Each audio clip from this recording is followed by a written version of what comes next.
Dalton456 here with a little bit of an update and maybe a tip. Ended up getting the new four-wheel drive transmission for the Jeep.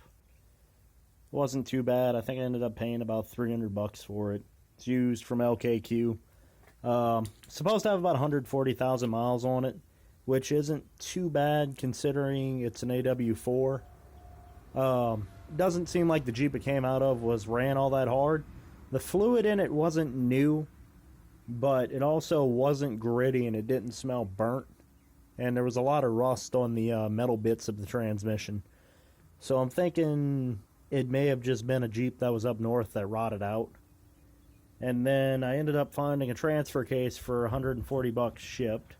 I'm in the middle of installing some new studs in it right now because whoever shipped it ended up putting it in a cardboard box that was packed with styrofoam and packing peanuts. And at some point it must have got dropped or something because the studs were facing down and it broke. I think it was, let's see, must have been this stud. It had broke off and it was flush with the block, as you can kind of see in that other video. But I ended up paying $140 for the transfer case. It seems to work perfectly fine. All the ranges work on it. Neutral works. It doesn't really have any grinding noises or anything. Now, granted, I couldn't put it under load or anything like that, but, you know, I'm planning on opening this up. I'm going to be putting a heavy-duty chain in it, and I'm going to be doing a slip yoke eliminator on it as well. So whenever I get that all opened up, I'll probably do a video on the internals and a little bit of how the transfer case works. But as far as the tip, it's not very often you have to deal with studs, but here's a good way to install them and to sometimes even uninstall them.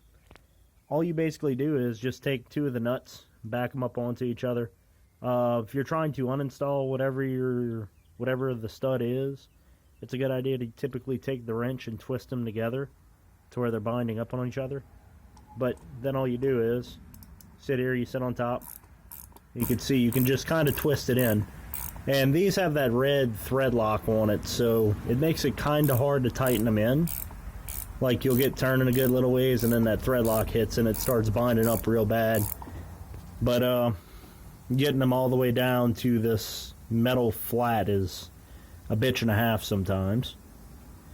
But, yeah, other than that, that's about all I have for right now. Until next update, later.